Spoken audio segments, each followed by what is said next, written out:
Huwag ka bang barurong, ma'am? You do not know me from Adam.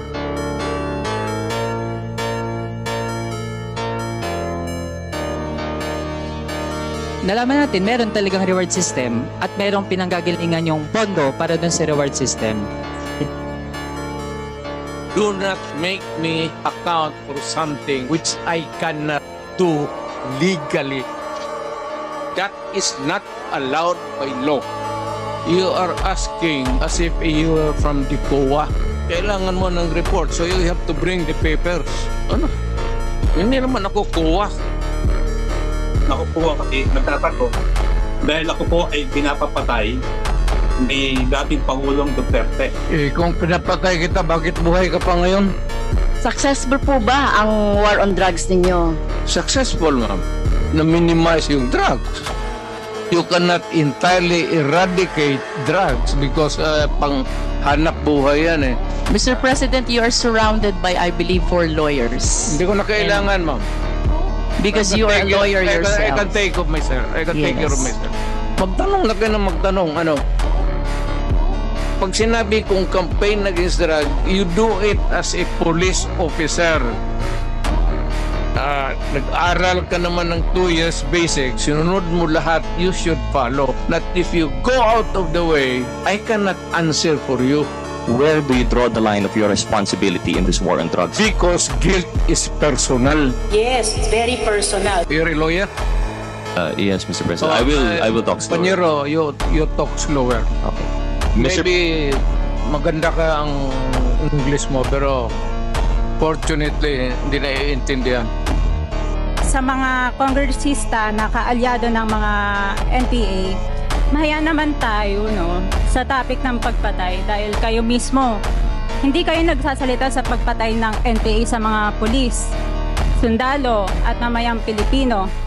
Sa NPA, nire-recruit ang mga kabataan para pabagsakin ang gobyerno at pumatay ng mga pulis, sundalo at tropa ng gobyerno. Salamat, ma'am. Mr. Chair. Bawal po pumalakpak dito. Kung gusto niyo pumalakpak, doon kayo sa labas. Maaari ba?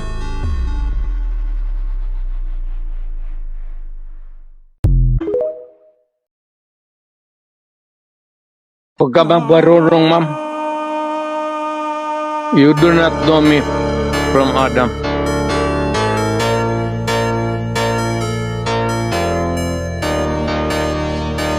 Nalaman natin meron talagang reward system at merong pinanggagalingan yung pondo para dun sa reward system.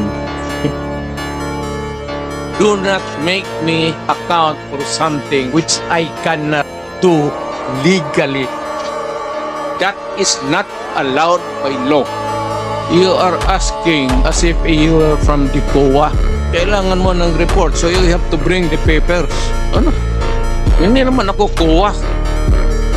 Ako po kasi nagtatanong dahil ako po ay pinapapatay ni dating Pangulong Duterte. Eh, kung pinapatay kita, bakit buhay ka pa ngayon? Successful po ba ang war on drugs ninyo? Successful, ma'am. Na-minimize yung drugs. You cannot entirely eradicate drugs because pang hanap buhay yan eh. Mr. President, you are surrounded by, I believe, 4 lawyers. Hindi ko na kailangan, ma'am. Because you are a lawyer I yourself. can take of myself. I can take care of Yes. myself.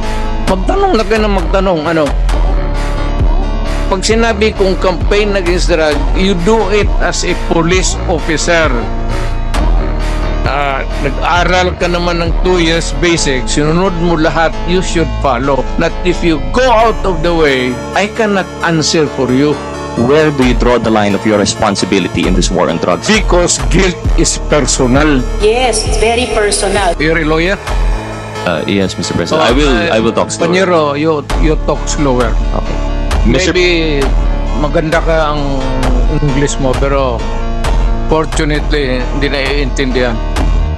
Sa mga kongresista na kaalyado ng mga NPA, mahaya naman tayo sa topic ng pagpatay dahil kayo mismo, hindi kayo nagsasalita sa pagpatay ng NPA sa mga pulis, sundalo at mamayang Pilipino. Sa NPA, nire-recruit ang mga kabataan para pabagsakin ang gobyerno at pumatay ng mga pulis, sundalo at tropa ng gobyerno. Salamat, Mr. Chair. Bawal po pumalakpak dito. Kung gusto niyo pumalakpak doon kayo sa labas. Maaari ba?